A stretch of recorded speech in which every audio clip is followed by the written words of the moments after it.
दर्शकों, स्वागत है आपका खबर फेस टू फेस में।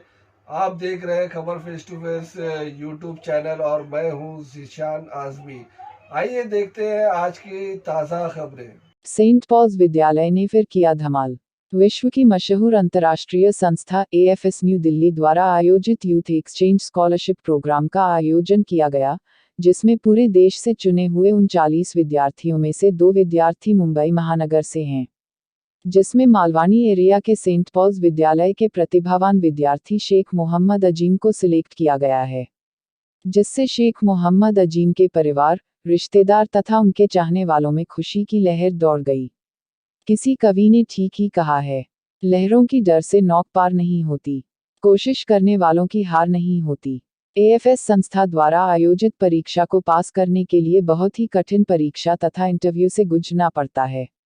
इससे अंदाजा लगाया जा सकता है कि सेंट पॉल्स विद्यालय परिवार अपने विद्यार्थियों के प्रतिभा को निखारने के लिए कितनी मेहनत करते होंगे, जिसका परिणाम आज हम सभी के सामने है।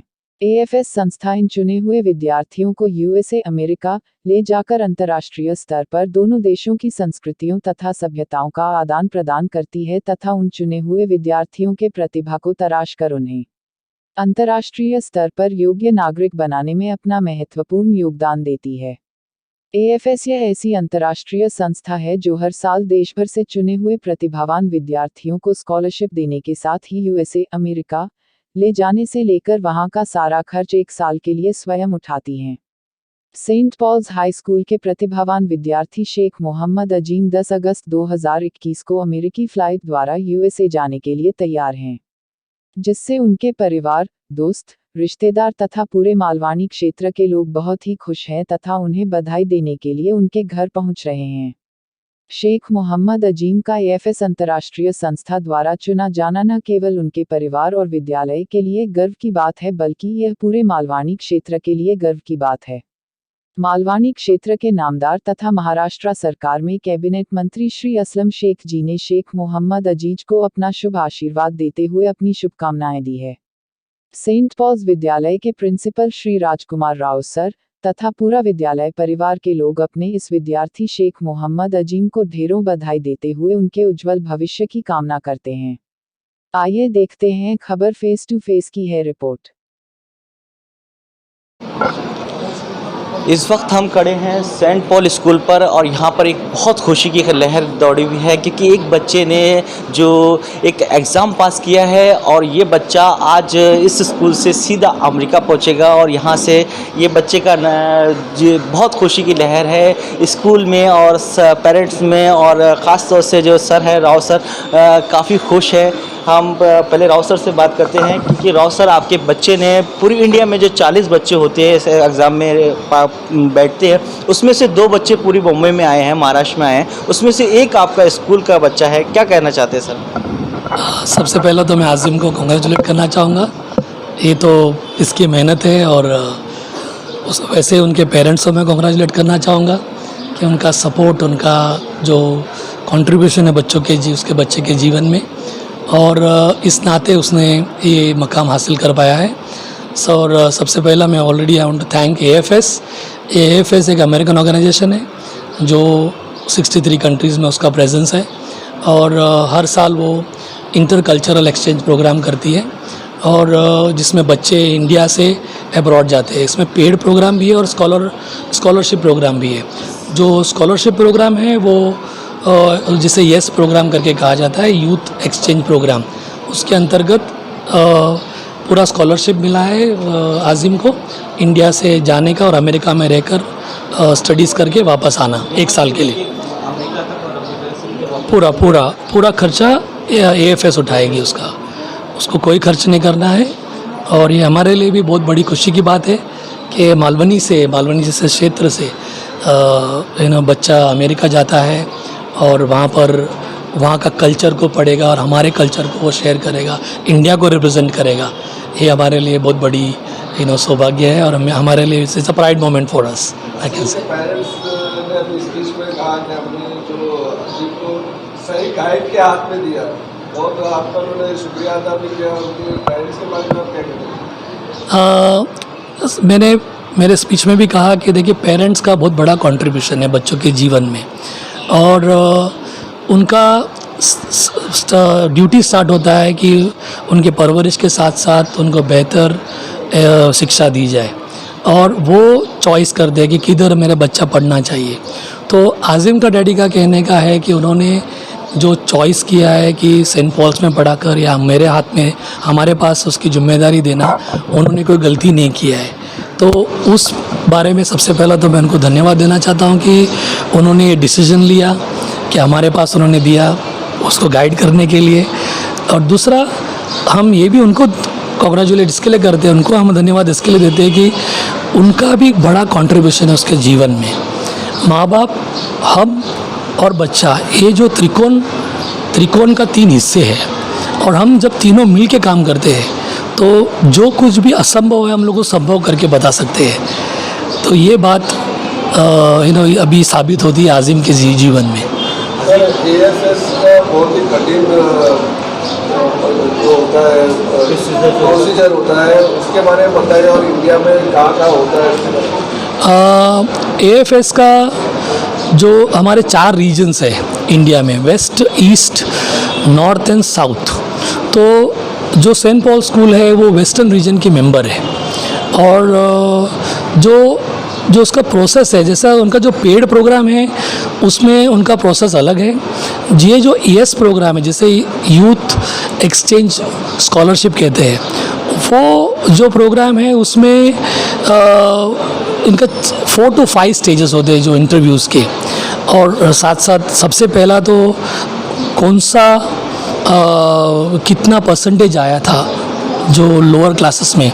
आज़िम, आपको बताना चाहता हूँ कि स्कॉलरशिप एग्ज़ाम जो हुए थे महाराष्ट्र के, वो 4th स्कॉलरशिप में भी उसको स्कॉलरशिप मिली है और 7th में भी उसका नंबर मेरिट में आया था। तो ये सारा प्रोफाइलिंग होता है। प्रोफाइलिंग होने के बाद में जो हमें उसका सारा you can say that we have to create a documentation कि उसका अचीवमेंट्स क्या है। आज़िम का अगर अचीवमेंट देखेंगे तो सारे कॉम्पिटिशन्स में उसने काफ़ी अच्छा नंबर लाया है। तो ये सारा जो बैकग्राउंड चेक होता है, बैकग्राउंड चेक होने के बाद में ये ज़रूरत नहीं है कि आज़िम के पेरेंट्स कितने पढ़े लिखे हैं या वो कौन से एरिया से आता है या कौन सा रिलीजियस बैकग्राउंड है, ये इसकी ज़रूरत नहीं है।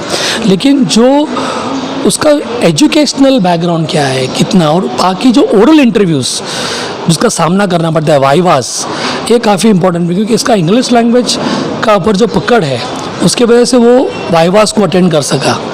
और हमारा ये सपोर्ट रहा, गाइडेंस है कि कैसे क्वेश्चंस आ सकते हैं और कैसे आप लोग उसको जवाब दे सकते हैं, ये हमने उसको गाइड किया।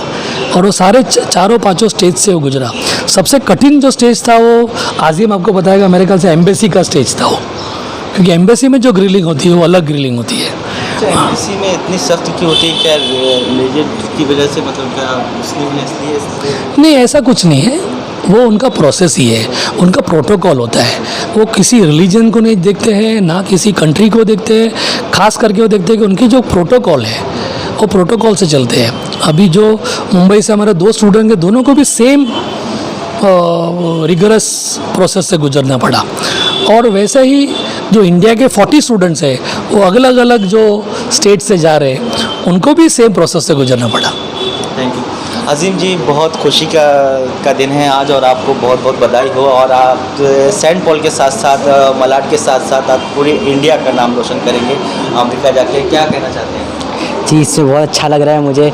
और इसमें जो भी हम लोग का था, जो भी हम लोग का योगदान था वो तो था ही, बट सबसे बड़ा योगदान हमारे सर का ही था, क्योंकि हमें कुछ पता नहीं था कि क्या होने वाला है, कैसा होने वाला है। बस हमें पता था कि हम लोग को अभी कल जाना है, ये सब करना है, तो क्या करना है, कैसे करना है, या फिर कोई भी क्वेश्चन आएंगे तो उसका कैसे जवाब देना है, वो सब हमें सर ने ही गाइड किया था। समझो हमें कुछ भी प्रॉब्लम आया, जब सिलेक्शन प्रोसेस हो गया उसके बाद भी वीज़ा में हम लोग को प्रॉब्लम आ रहा था, क्योंकि हम लोग को जो एप्लीकेशन भरना पड़ा था, फिर एम्बेसी में जाके क्या करना है, उन लोग को इंटरव्यू में कैसे सामना करना है, वो सब भी हमें प्रिंसिपल सर ने ही गाइड किए थे।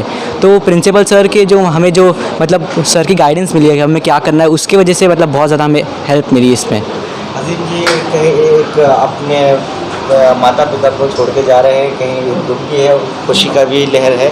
और आपने इससे पहले भी कई एग्ज़ाम पास किए हैं जिसमें आपको वो मिली है, फिर आप आगे क्या करना चाहते हैं? अभी इसके बाद तो मैं 12th स्टैंडर्ड में रहूँगा, उसके बाद मैं इंजीनियरिंग में जाऊँगा आईआईटी के द्वारा। मतलब कोशिश पूरी करूँगा कि आईआईटी में एडमिशन मिल जाए। उसके बाद मैं इंडिया को रिप्रेजेंट करने की कोशिश करूँगा आईएफएस के द्वारा, इंडिया एम्बेसडर बन के।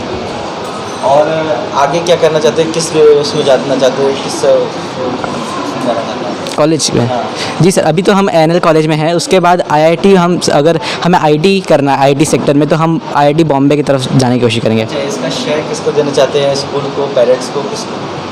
शायद तो सबको ही देंगे, क्योंकि किसी अकेले का मतलब योगदान नहीं है ये, 3-4 लोगों का ज़्यादा का योगदान है। एक तो पेरेंट्स का बहुत ज़्यादा है, क्योंकि उन लोग ने पहले इंकरेज किए, सपोर्ट किए, फिर उसके बाद सर का जिसने गाइड किया, और फिर थोड़ा सा मेरा बाद में लास्ट में एकदम। उनका हमारे साथ अजीज शेख जी के पिताजी हैं जो अमेरिका जा रहे हैं, स्कॉलरशिप मिली है। आइए उनसे बात करते हैं। आप मिडिल क्लास फैमिली से ताल्लुक़ रखते हैं, आपने अपनी स्पीच में बोला है आपको बहुत खुशी है, और क्या कहना चाहते हैं इस खुशी के मौके पर? सर, खुशी तो बहुत है, और खुश इतने एक्साइटेड हैं कि क्या बोलना चाहिए, समझ से बाहर है। बट हमें बहुत खुशी है कि एक हमारा बच्चा, एक तो हम बहुत रिच फैमिली से नहीं, हम खुद बहुत गरीब हैं, और मालूनी जैसे एरिया में हम रहते हैं, तो हमें सबसे बड़ी खुशी है कि हमारा बच्चा इसी जगह से पढ़ के और वो हमारे देश का नाम रोशन करेगा। सब इसको एक स्कॉलरशिप जो अमेरिका की मिली है, ये अमेरिका जाके वहाँ के कल्चरल सीखेगा, और साथ साथ वहाँ की पढ़ाई भी सीखेगा। बट इन सब के पीछे जो अमेरिका तक जा रहा है, वो स्टेप दिखाने वाले हमारे प्रिंसिपल सर जो सेंट पॉल स्कूल के प्रिंसिपल हैं, तो हमें बहुत खुशी है कि ऐसे गाइड। आपने अपनी स्पीच में कहा था कि मैंने एक फ़ैसला किया था, ये जब दूसरी क्लास में थे तो मैंने फ़ैसला किया था कि सेंट पॉल में डालूँ, ये फ़ैसला मेरा बहुत सही हुआ, आज बच्चा कामयाब हुआ। क्या कहना चाहते हैं? सर, एक्चुअली कैसा था कि हम लोग, क्योंकि मैं खुद बहुत पढ़ा लिखा नहीं हूँ, मैं 10वीं पढ़ा हूँ, तो मुझे पढ़ाई के बारे में उतनी जानकारी नहीं थी। बट मैं जब लोगों से सुनता था कि सेंट पॉल में बच्चे इंग्लिश बोलते हैं, क्योंकि मुझे इंग्लिश आती नहीं है, तो फिर जिस स्कूल में बच्चा पढ़ता था तो इंग्लिश बोल नहीं पाता था, और मैं ख़ुद जहाँ पे नौकरी करता था तो इंग्लिश की वजह से मैं मतलब मेरा प्रमोशंस नहीं हो पाता था। मैंने चाहा कि नहीं, मेरे बच्चे इंग्लिश पढ़े और अच्छी पढ़ाई करें, तो मुझे पता चला सेंट पॉल स्कूल, तो हमने बच्चे को सेकंड क्लास से मैंने सेंट पॉल में डाला। उसके बाद से बच्चा तो इम्प्रूव किया ही, बच्चे ने आज काफ़ी हमसे बेहतर क्या, मतलब ये सोच लो कि मैं उसके जैसा बन ही नहीं सकता है इंग्लिश में, और उसके पूरा जो श्रेय है इस स्कूल का ही है, सेंट पॉल हाई स्कूल का। और आज सेंट पॉल में ही मेरा छोटा बच्चा पढ़ता है, तो मेरे छोटे बच्चे को मैंने पूरा बेसिक से डाला, जूनियर से डाला, तो आज मेरा बच्चा यहाँ पे 8 क्लास में है, तो वो भी मेरे से बेहतर इंग्लिश बोलता है। तो असीम जी, आप से एक बात मैं वापस कहना चाहता हूँ, क्योंकि आप इस मलाड के हैं, मैं भी मलाड का हूँ, राव सर ने भी मलाड में ही पूरा बचपना गया है। आप मलाड के लोगों को ख़ासतौर से, आप तो वैसे पूरी इंडिया को के लिए एक मिसाल हैं, लेकिन आप मलाड के लोगों से क्या अपील करना चाहते हैं, इस तरीके से बच्चे आगे बढ़ें, क्या? मैं तो यही कहना चाहूँगा कि मतलब जब भी अपॉर्चुनिटी मिले तो उसको ले लेना चाहिए, मतलब किसी भी कारण से, जैसे कि डर के कारण से या किसी और कारण की वजह से हमें उस अपॉर्चुनिटी को छोड़ना नहीं चाहिए। और अगर समझो कोई बड़ी अपॉर्चुनिटी मिले तो हमें मतलब पूरी अपना प्रयास करना चाहिए, और एक अच्छे टीचर्स से मतलब हम लोग को वो पूछना चाहिए, अपना मतलब पूरा नहीं करना चाहिए, और जितना हो सके कोशिश करना चाहिए। हो सके कोशिश करना चाहिए। इस तरीके से बच्चे जो जब एक मकाम पे पहुंचते हैं तो बहुत खुशी की लहर होती है, बहुत खुशी होती है, ख़ास तौर से माँ बाप को और जो टीचर हैं उनको, और स्कूल को भी बहुत प्राउड ऑफ होता है कि इस तरीके से बच्चे जब आगे आते हैं। और बहुत खुशी की बात है, ये बच्चा आज इंडिया के बाहर जाएगा, US जाएगा, वहाँ पर देश का नाम रोशन करेगा, इंडिया का नाम रोशन करेगा।